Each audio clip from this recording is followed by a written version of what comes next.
Dear Patriots, before the news starts, please subscribe to our patriotic channel by clicking the subscribe button. Give us a thumbs up to this video. Don't forget to leave your opinion below in the comments section. Share the news on Facebook and Twitter so your friends see it. Thank you.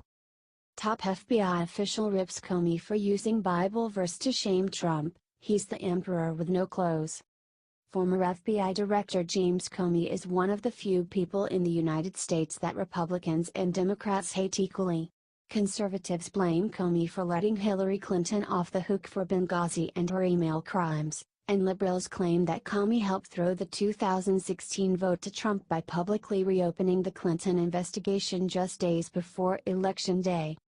Regardless what side you are on, pretty much everyone can agree that Comey is the last person who should be using Bible verses to shame anyone. Nonetheless, after word got out that Michael Flynn pleaded guilty, Comey posted on his social media, "But let justice roll down like waters and righteousness like an ever-flowing stream." Amos 5:24.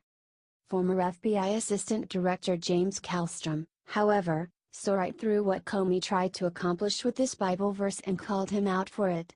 Said Kallstrom about Comey's post, "Anyone with a brain knows what he meant.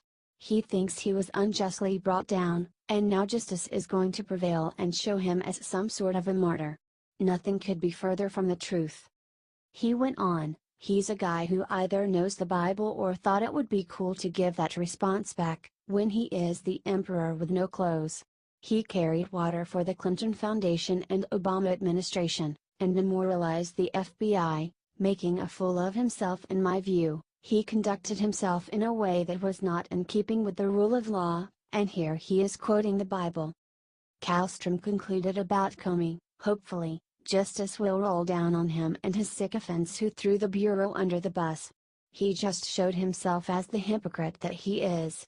He lacks the common sense to realize he's digging his hole deeper." Do you agree with this former FBI official about Comey?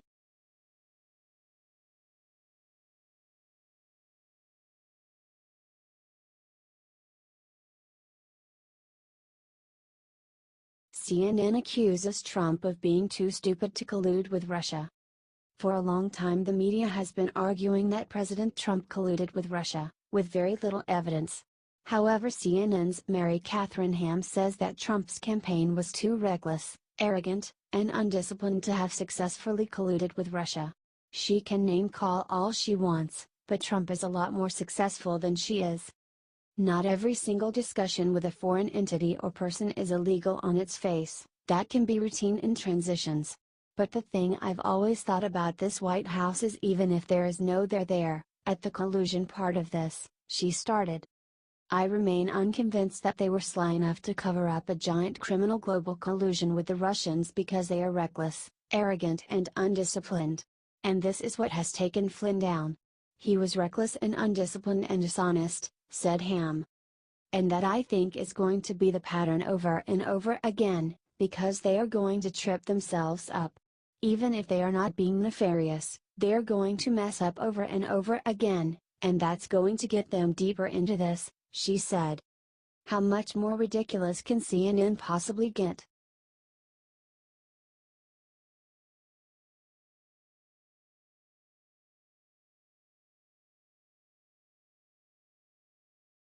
Chinese president exposes shocking thing Obama just told him in meeting during Asia tour.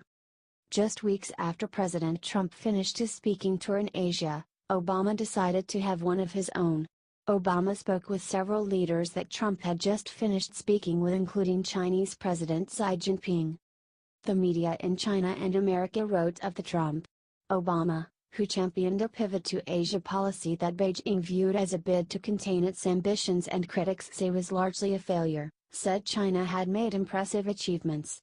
Relations between Obama and Xi were outwardly positive, but were underscored by tensions over Washington's concerns about human rights in China and the South China Sea disputes, writes the South China Morning Post. In China's state-run Xinhua News Service, Xi gave Obama a briefing on the Communist Party Congress. And Xi stressed that China and the United States have an important responsibility to safeguard world peace and stability, as well as boost global development and prosperity, they wrote. On the meeting itself, Xinhua said that Obama thanked Xi for meeting with him and appreciated China's development achievements.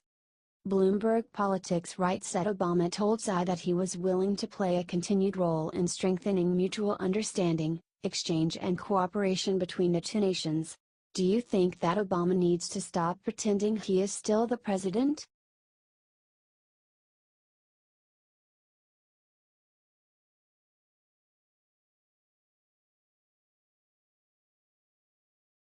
Hillary Clinton calls Matt Lauers firing karma for being mean to her in 2016 election. NBC fired Matt Lauer for sexually harassing a number of women. But according to Hillary Clinton, it was all karma for treating her meanly during the 2016 election. Every day I believe more in karma, said Hillary. The only way we will get sexism out of politics is to get more women in politics, she continued. Hillary had talked about Lauer in her book What Happened. I was ticked off. NBC knew exactly what it was doing here. The network was treating this like an episode of The Apprentice, in which Trump stars and ratings soar. Lauer turned what should have been a serious discussion into a pointless ambush. What a waste of time, wrote Hillary. If only the victims of Matt Lauer's sexual harassment could understand that his firing was all about Hillary Clinton.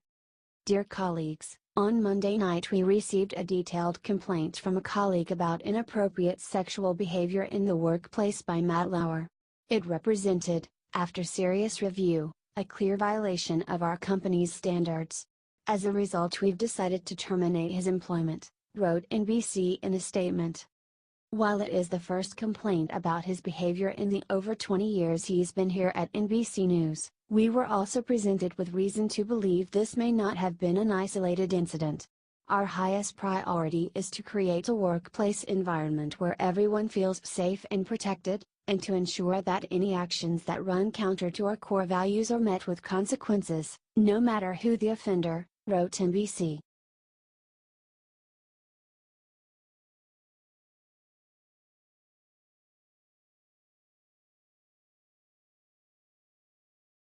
The director of Doctor Strange just said American Christians are racist and greedy. Hollywood box office grosses have been slumping for several years now, and yet liberal movie executives, stars and directors still feel like they have the right to openly bash the 150 million Americans who do not agree with their political views. One recent disgusting example of this came when liberal director Scott Derrickson, who has made hits like Doctor Strange and The Exorcism of Emily Rose, decided to publicly declare that Christians in America are racist, greedy and worst. Posted Scott on his Twitter account, Christians put Trump into office, because mainstream American Christianity is racist, greedy, and nationalistic, things Christ was vehemently against. So don't ever call me an evangelical. In fact, don't even call me Christian unless you know what I mean by that. His post angered many American Christians of all political stripes. One helpfully reminded this liberal that Christians give more to charity than any other group in America.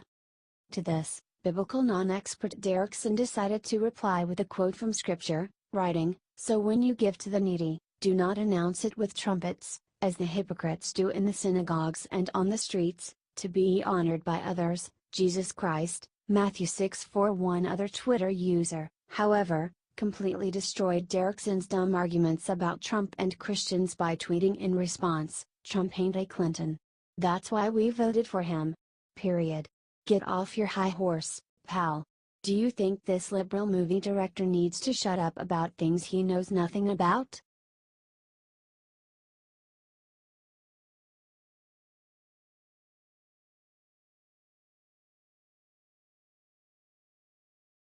You called me a liar, Greta Van Susteren rains hell on Gretchen Carlson for what she did. Former Fox News hosts Greta Van Susteren and Gretchen Carlson got into a public fight recently that showed just how deep feelings have been running about alleged sexual harassment and assault.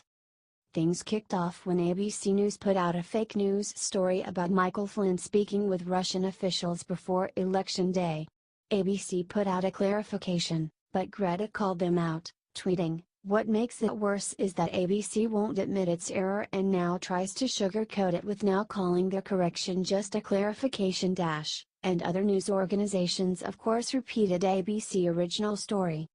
Bizarrely, Ben Susteren's former colleague Gretchen Carlson decided to make this unrelated story all about her, tweeting back, "True, but what about when you called me a liar 24 hours after my story broke?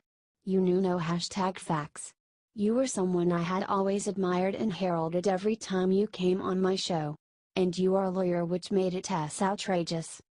Carlson apparently has some bad blood with Van Susteren after Greta said about Gretchen in July 2016, "Of course, the first thing that occurred to me is that, unfortunately, we have a disgruntled employee, a colleague.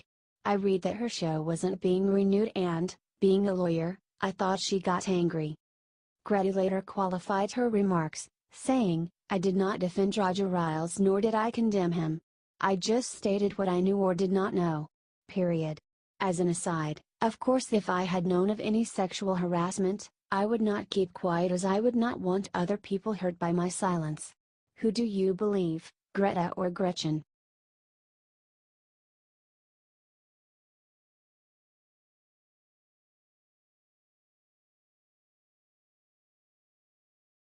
Bristol Palin just listed the names of celebrities who sexually harassed her and Sarah.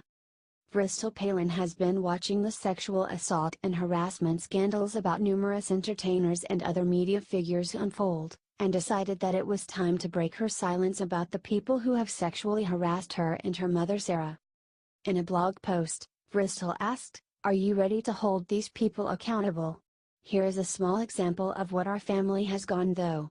Her first example was anti-Trump Fox News host Chris Wallace.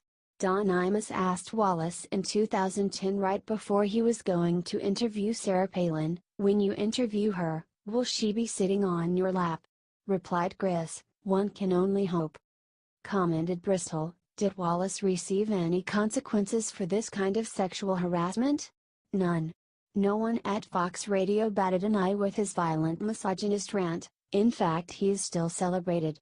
Bristol then described how David Letterman made a joke in 2009 about one of Sarah Palin's daughters getting knocked up by Alex Rodriguez at a New York Yankees game.